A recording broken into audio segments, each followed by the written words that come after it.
Few dare to speak of the true realities of life after turning 80.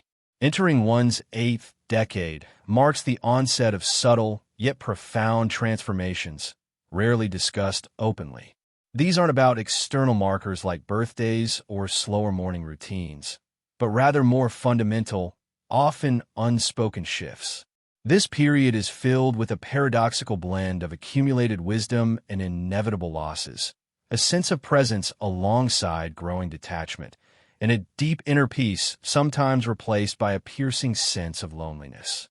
If unprepared for these changes, they can catch one off guard, leading to the agonizing question, why did no one warn me about this? This narrative will explore 5 undeniable truths characterizing existence after 80. The goal is not to instill fear or gloom, but solely to bring clarity. For when one recognizes the approach of these phenomena, they cease to be helpless victims.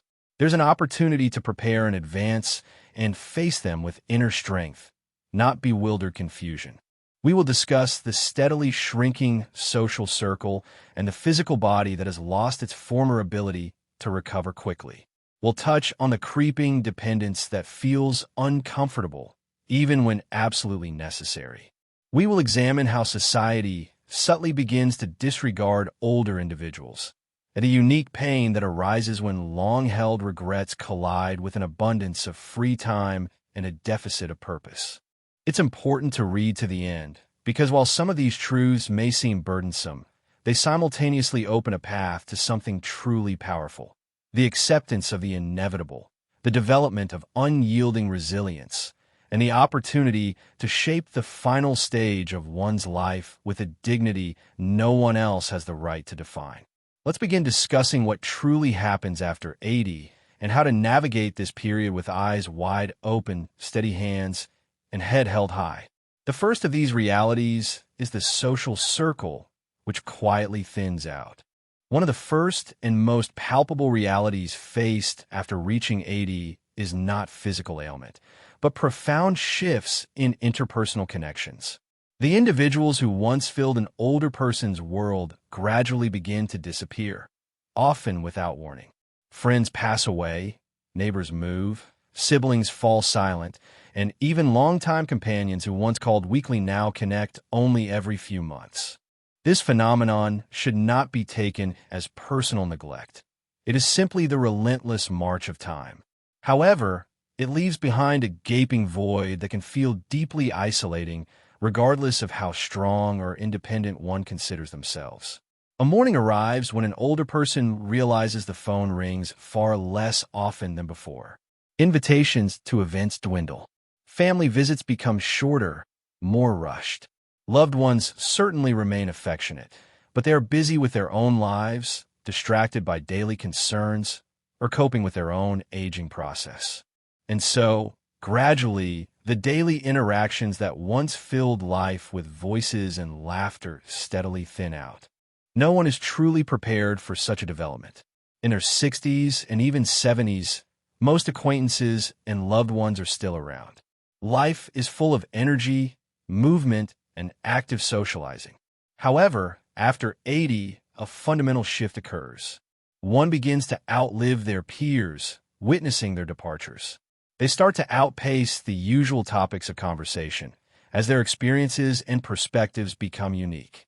And this shift happens so silently, so subtly, that at first, one may not even realize it has already occurred. The author knew a man named Walter, who was 84. For years, he consistently visited the same coffee shop every morning. The staff knew his usual order, and friends would meet him there without prior arrangements. It was an established, familiar rhythm to his life. However, over time, these friends stopped appearing. Some had passed away, others moved, and some simply stopped driving. One day, Walter sadly remarked, "It's strange to come to a place where everyone used to know your name, and now you're just the person at the corner table." The pain of such loneliness doesn't always manifest loudly. It isn't always accompanied by tears or overt grief. Sometimes, it's just a lingering silence after dinner, or a walk that feels too quiet. It's the realization that the list of people who truly know you is steadily shrinking, and there's no stopping it. However, knowing this harsh reality empowers one to take certain actions. You can open new doors, even when old ones seem permanently closed. You can actively maintain connections on your own terms, whether through regular church group participation, organizing weekly lunches with friends, initiating phone calls, or even writing letters. After 80, social interaction no longer comes to you automatically as it once did. Now, you must take initiative and purposefully seek out opportunities for connection. And this, undoubtedly, requires a certain courage. Yet, having walked such a long path, one already possesses that inner fortitude and the ability to overcome challenges. The second aspect worth discussing openly is the body that has lost its former ability to fully recover. By the time one reaches 80, their body no longer whispers. It speaks loudly and clearly. Minor aches that once appeared and quickly vanished now linger, becoming constant companions.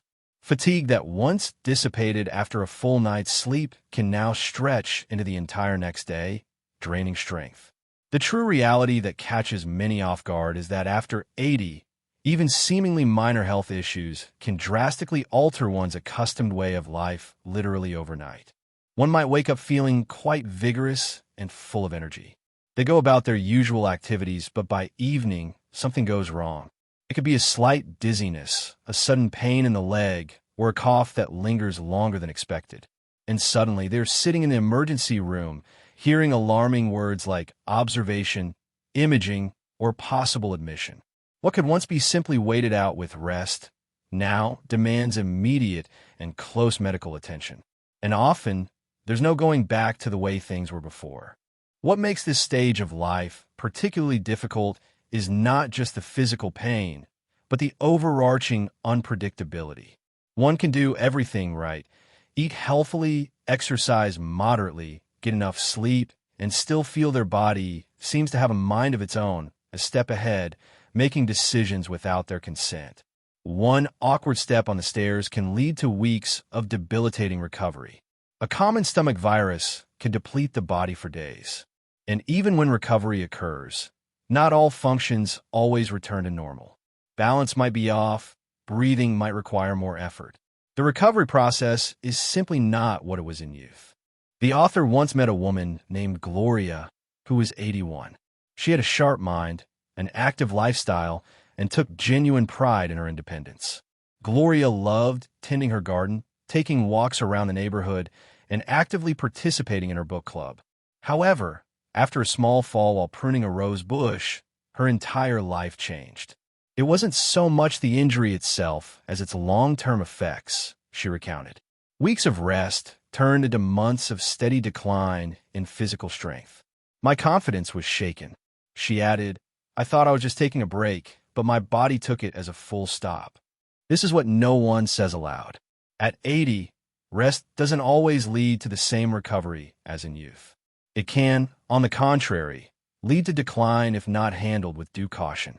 And sometimes, even when one is extremely careful, their body still decides to slow down. However, recognizing this fact carries immense power. One begins to wisely value their energy, allocating it not out of fear, but out of deep respect for what their body has endured over the years. They begin to treat their health not as a guarantee, but as a daily, almost sacred practice. And when this happens, even if the former muscle elasticity is gone, the foundation becomes firmer. One walks slower, but more consciously. They rest longer, but more purposefully. And they begin to understand that even a slower body can still carry a strong and unyielding spirit. The third aspect that must be accepted is the steadily increasing need for assistance. No matter how independent one has considered themselves, one of the most difficult truths after 80 is realizing that support is now needed for things previously done without a second thought. This doesn't happen suddenly, all at once. The need for help creeps in quietly, almost imperceptibly, until one day, obvious changes are noticed. One starts avoiding high cabinets, preferring not to reach for items. They hold the handrail a little tighter when descending stairs. They hesitate before driving on a rainy day, fearing poor visibility or slippery roads. And while a part of them still feels perfectly capable, another part deeply realizes that some actions no longer come as easily as they once did. What makes this reality so challenging is not only the physical shift, but also a profound emotional upheaval. For those who have cared for others for decades, the thought of becoming the one who needs help can be deeply uncomfortable, even humiliating. One might start to feel like a burden to their loved ones, or they might begin to hide their limitations, skipping grocery trips, not telling their children about a stumble, or trying to fix a light bulb themselves despite a shoulder ache that has lasted weeks. The desire to remain independent doesn't disappear. On the contrary, if anything, it only grows stronger. However, the truth is that independence after 80 looks completely different than at 60. It's not about doing absolutely everything alone. It's about having the wisdom and courage to know when to ask for help and being strong enough to accept it. The author knew a man named Eugene who was 85. He took genuine pride in always doing everything himself. Eugene survived a war, raised 4 children, and even built his backyard shed using only scrap wood and unyielding determination. But one winter, he slipped on his icy driveway. Fortunately, there were no broken bones, just bruised pride. He told no one about it. However, his daughter noticed something had changed in her father's behavior. She started coming once a week to bring groceries and stay for a cup of coffee. At first, Eugene resisted, claiming, "I'm fine." But over time, these shared tea times became a pleasant and anticipated ritual for both of them. Eventually, he admitted something that surprised even himself. It's nice not to carry everything alone. This is the key shift in perception. It's not a sign of weakness, but rather wisdom, a deep understanding that accepting help doesn't mean losing independence. It is, instead, a way to preserve and protect it. For when one allows someone to help them up the stairs or drive them to the doctor or carry a heavy bag, they're actually gifting themselves extra years to do what is most important and valuable to them. Moreover, not all necessary help has to come from other people. It could be a grab bar installed in the shower, a comfortable stool in the kitchen, or even just a reminder note attached to the refrigerator. These small but significant supports don't diminish one's dignity. On the contrary, they help preserve it. After 80, the bravest thing one can say is, "I could use some help." Because the older one gets, the more strength they demonstrate by choosing safety over pride, peace over exhausting struggle, and connection over isolation. The fourth aspect worth discussing is the presence the world subtly begins to disregard. One of the most painful realities of life after 80 is not related to one's physical condition or memory. It concerns one's presence in the surrounding world. Gradually, one begins to feel invisible, perhaps not to those who genuinely love them, but to the world at large. The cashier at the store might look past them to the next customer. A doctor might address their adult child, ignoring the patient themselves. A waiter in a restaurant might mistakenly assume an older person cannot hear, or think, or make decisions independently. At first, it happens imperceptibly, then it becomes more frequent. And even if one tries to brush it off, an unsettling feeling settles deep inside. For regardless of age, each of us still wants to be seen and acknowledged. And when one has lived a full, rich life, worked, raised a family, made important decisions, weathered storms, it becomes shocking to feel dismissed simply because their skin is wrinkled or their hair is gray. What is even more painful is that such attitudes are rarely driven by malice. It's more a manifestation of a fast-paced world that forgets that even the slow steps of older people carry entire histories. It's a society obsessed with youth that forgets how much strength and courage it took to reach such a venerable age. And if one doesn't actively assert themselves, they risk diminishing in the eyes of others. Not because they've lost their voice, but because others stop listening. The author recalls a woman named Irene, who was 86. She volunteered at a local museum. One day, a visitor asked the staff a question that Irene could have answered instantly, even in her sleep. After all, she herself was a living witness and participant in the decade of history being discussed. However, the question was directed past her to the younger staff members. When the author asked Irene how she felt about it, she simply smiled and said, "I'm used to it." But in that smile, a deep sadness lingered. The kind of sadness that arises from being perceived as part of the decor, like furniture rather than a living fire, a source of wisdom and experience. But you are not furniture. You are not background. You are still here, still thinking, still contributing to this world. And just because the world sometimes forgets, that doesn't mean you should forget it about yourself. So what can be done in such a situation? You still speak. You ask questions. You voice your opinions. You vote. You share your stories, even when no one asks. You stand up, even if your knees tremble. Because every time you assert your place in the room, you remind the world, and most importantly, yourself, that you are not finished with your journey. You are not invisible. You're a living library, a witness to time, a voice that still matters. And you don't need to shout to be heard. You just need to refuse to disappear. The fifth aspect, often unspoken, is the feeling of regret if one's purpose in life hasn't been redefined. As one delves into their 80s, a strange quiet descends. Not just in their home or schedule, but within themselves. Life slows down. The calendar is no longer as full of events. And with this slowness comes space. Space for reflection, for memories, for reevaluating the path taken. This can be a beautiful period. But if one is not careful, this space can turn into something heavy. Not a loud, dramatic regret, but a quiet, persistent one. I wish I had spent more time with them. Why didn't I take that chance when I had it? The kind that manifests when one has time, but not always the energy or freedom to do what they once put off. Little is said about this. We celebrate the wisdom of aging, the freedom of retirement, the joy of grandchildren, and all of this is certainly real and beautiful. But also real is the nagging question that often remains unsaid. What now? If one has worked their whole life, dedicated themselves to a cause, constantly rushed, raised children, served the community, and then all of that ceases, it can feel as though their purpose fades along with those activities. The author knew a man named Stanley, who was 88. He had been a teacher for over 40 years. After retirement, he felt pride in his work, but also a strange emptiness. "I'm not needed anymore," he once said. But that wasn't true. He simply hadn't found a new way to be needed. Because purpose doesn't retire. It merely changes form. Perhaps you no longer build houses, but you instill confidence in your great-grandchildren with your stories and wise advice. Perhaps you don't lead meetings, but you guide with your presence when someone grieves and needs support. Perhaps you don't solve big global problems, but you solve the problem of loneliness by offering a smile to a neighbor. The danger of regret is not that one has made mistakes, for all of us, without exception, have made them throughout life.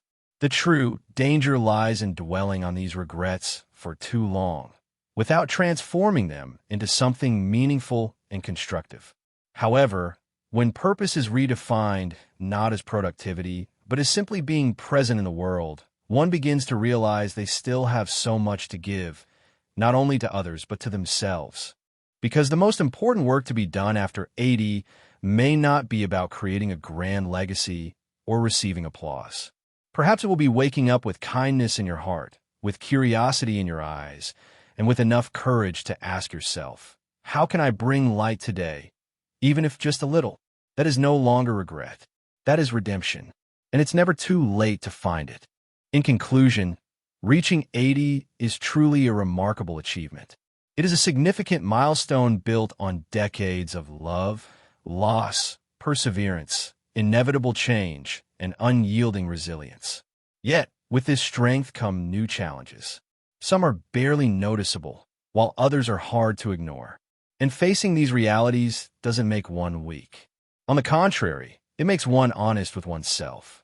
It means one has lived long enough to see life for what it truly is.